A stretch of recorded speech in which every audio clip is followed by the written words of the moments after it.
केंद्र सरकार ने कोयला रॉयल्टी और राजस्व मद में झारखंड के बकाए 1.36 लाख करोड़ की मांग खारिज कर दिए जाने के बाद हेमंत सरकार एक्शन में आ गई है। कोल कंपनियों के यहां 1.36 लाख करोड़ रुपये बकाए की वसूली के लिए राज्य सरकार ने लीगल प्रोसेस शुरू करने का आदेश दिया है। राजस्व निबंधन एवं भूमि सुधार विभाग द्वारा आदेश जारी किया गया है। भू राजस्व विभाग के विशेष सचिव को नोडल पदाधिकारी बनाया गया है। विशेष सचिव 15 दिनों के अंतराल पर भू राजस्व सचिव को विधिक कार्यवाही की प्रगति से अवगत कराएंगे। इधर झामुमो महासचिव सुप्रिया भट्टाचार्य ने कहा कि केंद्रीय वित्तीय राज्य मंत्री पंकज चौधरी ने जो जवाब दिया है उसमें कोल इंडस्ट्री का उल्लेख ही नहीं है।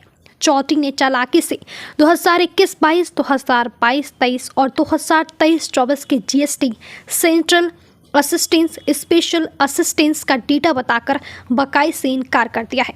उन्होंने कहा कि भू राजस्व विभाग ने कोल इंडिया को 15 दिनों के भीतर जवाब देने का अल्टीमेटम दिया है। अगर कोल इंडिया ने बकाया नहीं दिया तो हम राजमहल से राजहरा तक कोयला खदान नहीं चलने देंगे। कोयले का एक ढेला भी बाहर नहीं जाएगा।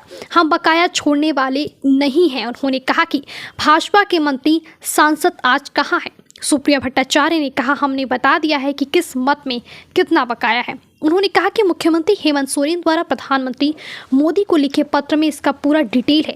भूमि अधिग्रहण, कोलबाश और सूद में कितना बकाया है। हमारे पक्ष में सुप्रीम कोर्ट की 9 सदस्यीय बेंच का आदेश आ चुका है। उसमें कहा गया है कि रॉयल्टी टैक्स नहीं है। अब हम झारखंड के भूखंड से रेलवे की होने वाली माल ढुलाई के फ्रेट पर भी रॉयल्टी लेंगे। यह झुकने वाली नहीं है, हक लेने वाली सरकार है।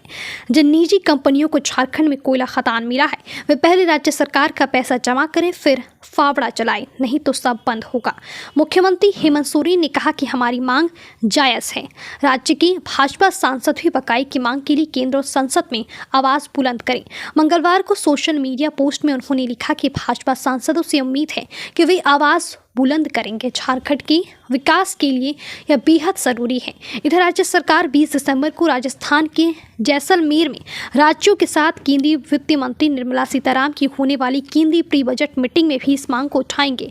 वित्त मंत्री राधाकृष्ण किशोर राज्य की ओर से मेमोरेंडम रखेंगे। वित्त सचिव प्रशांत किशोर भी रहेंगे। राज्य सरकार केंद्रीय प्री बजट मीटिंग में याद दिलाएगी कि वर्ष 2022 में केंद्रीय वित्त मंत्री को सीएम हेमंत सोरेन ने उनके बकाए के लिए उन्हें पत्र लिखा था। बैठक में वह पत्र भी पेश करेगी। वास्ट कोल के रॉयल्टी पद में 2900 करोड़ और कॉमन कॉज जजमेंट के आधार पर 32,000 करोड़ बकाया है।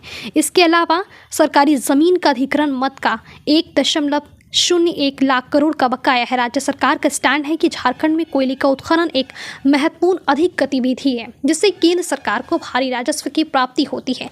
कोल कंपनियों द्वारा राज्य सरकार को भूमि के उपयोग के लिए मुआवजा दिए जाने का प्रावधान है, लेकिन झारखंड में कार्यरत कोल कंपनियां राज्य सरकार को अधिकृत भूमि का मुआवजा का भुगतान नहीं कर रही है। बिहार के निर्दलीय सांसद पप्पू यादव के लोकसभा में पूछे गए प्रश्न के जवाब में सोमवार को केंद्रीय वित्तीय राज्य मंत्री पंकज चौधरी ने संसद में कहा था कि कोयले से प्राप्त 1.40 लाख करोड़ रुपये के राजस्व के रूप में अर्जित कर में झारखंड सरकार का कोई हिस्सा से केंद्र सरकार के पास न बकाया है ना ही लंबित हैं। प्रदेश कांग्रेस अध्यक्ष केशव महतो कमलेश ने भी कहा कि चुनाव हारने के बाद भाजपा निर्लज्जता की हद पार कर रही है। 1.36 लाख करोड़ रुपये बकाए की मांग ठुकराना केंद्र सरकार के मन में आए होठ को जागर करता है। केंद्र झारखंड का पैसा हड़पने की कोशिश कर रहा है। बकाया के लिए सरकार कानूनी लड़ाई लड़ेगी। राज्य के अधिकारियों द्वारा हर मौके पर बकाए की मांग की गई है, लेकिन केंद्र ने सौतेलापन का व्यवहार अपनाए रखा है। प्रदेश भाजपा अध्यक्ष बाबूलाल मरांडी ने कहा कि राज्य सरकार को बताना होगा कि बकाया पैसा किस किस वर्षों का है। सरकार पूरा ब्रेकअप दी, उस ब्रेकअप में वर्षवार और परियोजनावार बकाए का आंकड़ा होना चाहिए।